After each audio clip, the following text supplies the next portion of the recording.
Buenas tardes a todos. Es doctrina común afirmar que la retórica nace en Sicilia, en la primera mitad del siglo V a.C. Por una tradición que parte de Aristóteles, se atribuye a Corax de Siracusa la redacción del primer escrito sobre retórica, que dataría aproximadamente del año 476. Sin embargo, según esa misma tradición, no sería Corax el padre de la retórica, sino Empédocles de Agrigento. En cualquier caso, lo que está fuera de toda duda es que el nacimiento de la retórica tiene que ver con la caída de las tiranías sicilianas. Sirva de ejemplo la de Siracusa. Gelón y su sucesor Gerón, ambos a comienzos de ese siglo V, comenzaron a expropiar campos para poder recompensar a los mercenarios que les asistían en sus campañas militares. Al ser derrocada esta tiranía, o la de Agrigento, los antiguos propietarios iniciaron una serie de procesos judiciales para tratar de recuperar los terrenos que les habían sido confiscados. Es entonces, en ese nuevo contexto que podríamos denominar democrático, cuando se hizo evidente la necesidad de profundizar en los usos persuasivos del lenguaje. La democracia hacía inviable el uso de la fuerza para recuperar los bienes expoliados. Era preciso, pues, perfeccionar la herramienta de la palabra. Solo la palabra podía convencer a los jueces de la licitud de aquellas demandas emprendidas por los antiguos propietarios. Y para ello nació la retórica, entendida como arte que enseña a utilizar la palabra persuasivamente. En concreto, era una técnica que ayudaba a buscar argumentos para defender las reclamaciones, aun cuando no se dispusiera de documentos probatorios. Igualmente, señalaba cómo había que disponer y exponer esos argumentos. De esta manera, la capacidad de convencer con argumentaciones adquiría, por decirlo así, el mismo nivel probatorio que la exhibición de un título de propiedad. La retórica, en definitiva, tenía la capacidad de fabricar la realidad con el único aparejo de la coherencia argumental. Esto quiere decir que el buen orador tenía en sus manos la facultad de construir un relato verosímil de los hechos. Para filósofos como Platón, la potencia de la retórica era un proyectil disparado contra la filosofía. No podía ser de otro modo en un filósofo que siempre defendió que no se podía encontrar la verdad de las cosas en las opiniones, o doxa, como se dice en griego. Y al fin y al cabo, ¿de dónde provenían las certezas de los oradores? Sino de argumentos sustentados por lo que es más probable, pero no por lo que es verdadero. En cualquier caso, más allá de lo que dijera Platón, la retórica fue esencial para el desarrollo democrático griego, porque en el contexto de la democracia era esencial saber convencer a los demás con el auxilio de la palabra para que las instituciones que regían la vida de una ciudad como Atenas tomaran una decisión u otra. Esa relevancia de la persuasión retórica para la política ateniense fue la causa de que Platón recelara no solo de la retórica, sino también de aquella democracia que condenó a muerte a su maestro Sócrates. A su juicio, la elocuencia podía adquirir relevancia también en los malvados, que tendrían en sus manos convencer a los ciudadanos para que asumieran posiciones políticas contrarias a la verdad y al bien común. Dicho en otras palabras, Platón desconfiaba de la retórica porque temía que los malos políticos se sirvieran de ella para arrastrar a su pueblo al desolladero. Esos malos políticos eran los demagogos.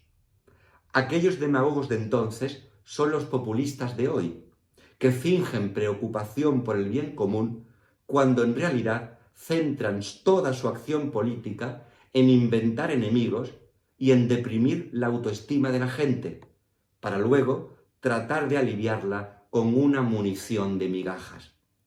Por esa razón el populista malicia del individuo y prefiere agrupar a la gente en colectivos. Se maneja mucho mejor en una sociedad estamentada en fracciones que en una sociedad vertebrada por ciudadanos libres, críticos y bien formados. Es evidente el porqué. El grupo solo requiere una motivación para solidificarse. La cuadrilla se mueve como una banda, es decir, desatendiendo los matices para cristalizar en forma de roca. Todo lo que no concuerde con ella será interpretado inmediatamente como agresión, ofensa y embestida. Así se justifica el hecho de que un populista jamás tome en consideración a las personas de una en una. Le resulta más rentable victimizarlas y dividirlas en grupos según el móvil de la victimización. Solo así el populista puede seguidamente autoproclamarse defensor o valedor de cada uno de esos colectivos. Por culpa de este proceder de demagogos y populista, Platón sospechaba de la retórica. Y siendo real este peligro, no es menos cierto que esa amenaza no es suficiente para invalidar la retórica como un arte esencial en cualquier marco democrático. Afirmar lo contrario sería tanto como reprender al fuego porque alguien pueda usarlo para incendiar un bosque, o a la rueda porque los coches puedan provocar accidentes. Así lo entendió Aristóteles, y ese fue también el parecer del escritor romano Marco Porcio Catón, más conocido como Catón el Censor o Catón el Viejo. Este político, que vivió a caballo entre los siglos III y II a.C., encarnó para generaciones completas de romanos el mejor ejemplo de orador y de político. Para todos ellos supo utilizar como pocos las herramientas de la persuasión oratoria, pero sin caer en la demagogia. Lo hizo en un periodo de la historia de Roma en la que la oratoria era el arma principal de la controversia cívica. Pues bien, a Catón debemos una definición magistral del orador que bien puede ser aplicada al político. En concreto dice que el orador político es un vir bonus dicendi peritus. Es decir, el político es la persona elocuente, dicendi peritus, que al mismo tiempo es moralmente intachable, vir bonus.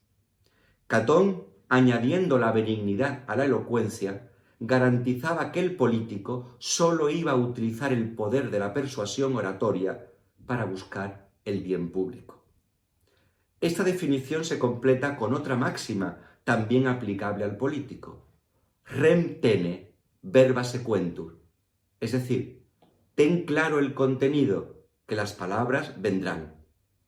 Estas dos frases catonianas, a mi juicio, evidencian perfectamente los rasgos que deberían caracterizar a un político. En primer lugar, rem tene, verba sequentur. Es decir, el político debe tener conocimiento y formación. No sirve para la política los aprendices y los ignorantes, los inexpertos y los novatos, que no saben discernir, como dijimos en un vídeo anterior, entre lo útil, lo honesto y lo adecuado, y lo inútil, lo deshonesto y lo inadecuado. En segundo lugar, vir bonus. Por tanto, apártense de la política los maliciosos y los odiantes, de los que hablamos en el vídeo anterior. Apártense los facinerosos, incapaces de construir el bien común. Apártense los resentidos, que solo son capaces de construir con machetes, dagas y navajas. Apártense los que interpretan la concordia como debilidad. Y en tercer lugar, dicendi peritus, o lo que es lo mismo, elocuencia para saber expresar y defender las propuestas sin tener que acudir a ningún tipo de violencia. No entren, pues, en política los incapaces de utilizar la palabra propositivamente.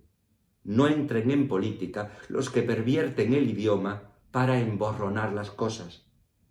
En consecuencia, la política es el noble arte de construir una sociedad mejor en la que cada persona pueda desarrollarse y crecer guiado por su propia conciencia. La política es también la honrosa tarea de convertir la pobreza en prosperidad, la prosperidad en justicia social y la justicia social en paz cívica. Muy buenas tardes.